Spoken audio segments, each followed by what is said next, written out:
Two cyclists X and Y leave town Q at the same time. Cyclist X travels at the rate of 5 km per hour on a bearing of 049 degrees, and cyclist Y travels at the rate of 9 km per hour on a bearing of 319 degrees. A. Illustrates the information on a diagram. B. After traveling for 2 hours, calculates, correct to the nearest whole number, the distance between cyclist X and Y. II. The bearing of cyclist X from Y. C. Find the average speed at which cyclist X will get to Y in 4 hours. Let's begin with A. We are asked to illustrate the information on a diagram. Okay, so we have two cyclists traveling in two different directions, and the bearing of cyclist X is 049. So 049 should be this way, right? At the rate of 5 km per hour, and cyclist Y travels on a bearing of 319. Where is 319? We have this 270, so 319 should be this way. So we can conveniently put our point here. Our town Q is here. So we have the first cyclist on this bearing, and then we have the second cyclist on this bearing. Now notice that I make this one higher. This one is higher than this one. Please try not to make it exactly the same level. We are not told they are on the same level. Is that okay? We are never told that cyclist Y is west of cyclist X, so don't put it on the same level. That's one mistake students make, and then they get their diagram wrong and their calculations wrong too. So this is Y. Okay, this is what this bearing is 049, right?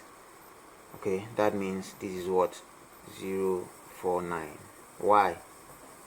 Alternate angles. They are alternate angles. Okay, what else do we see there?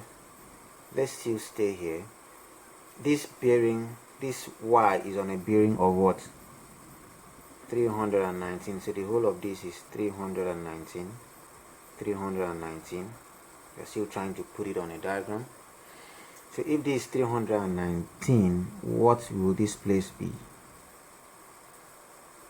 We can find this place, right? So let me do a little labeling. Let me call this north. This is Y, this is X, right? So I can say angle YQN. YQN. So let's find angle YQN. The whole of this angle at the points 360, take away 390. I take away 390 from everything, I'll be left with this place, right? So that becomes 360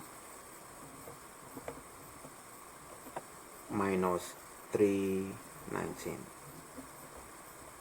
Y angle at a point, right? So what is that? That is 41 degrees. So I have this place as 41 degrees. Okay, now it means I can know what this angle is. YQX. YQX is going to be what?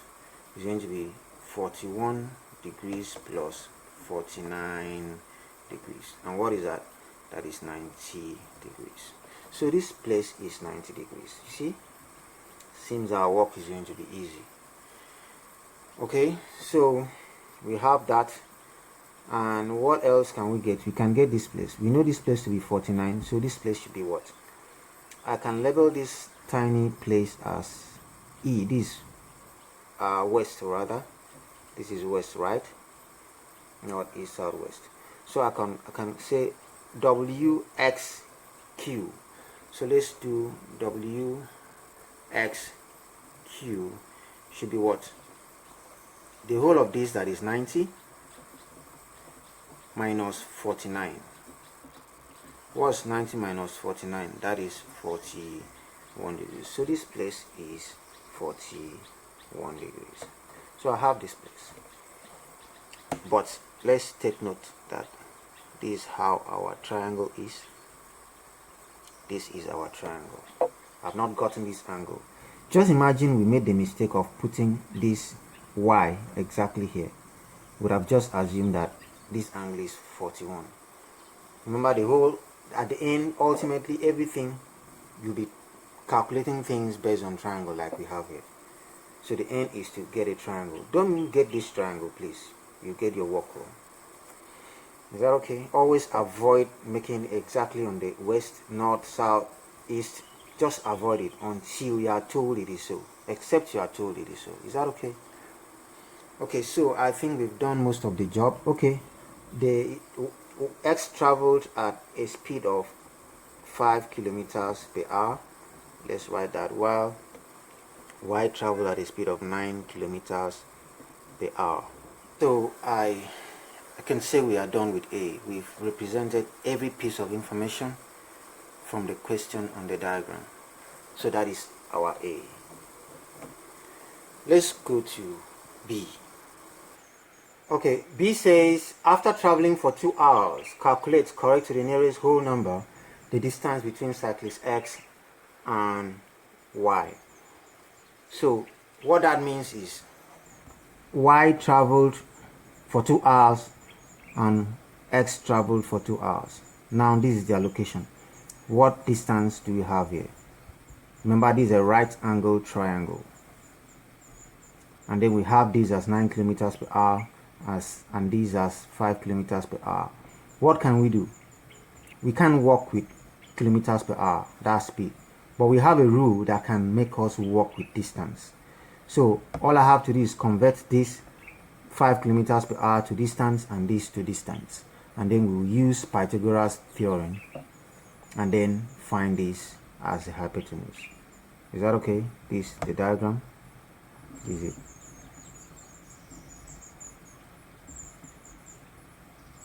Understand? So let's begin. So I'm going to have here line QX. Speed is what? The formula says that speed is equal to what? Distance all over time, right? So what will be distance? Remember, I'm looking for distance. Distance will be what? Speed times time. So the speed there is 5 kilometers per hour multiplied by 2 hours, remember? And that gives us 10 kilometers. Okay? So that means that this is 10 kilometers this side. The same way, let's do that for this. Line QY equals to speed times time. Speed was 9 kilometers per hour, multiply that by 2 hours. That gives us 18 kilometers. So we have this as 18 kilometers. Now we have this and this, we can find this using Pythagorean rule. So we can now find line XY. From Pythagorean rule says that what? It says the square of this is equals to the sum of square of this 18 kilometers and 10 kilometers. Remember? So we are going to say line XY square is equals to 18 square plus 10 square, and that is equals to, adding that we have 424. Taking square root of both sides,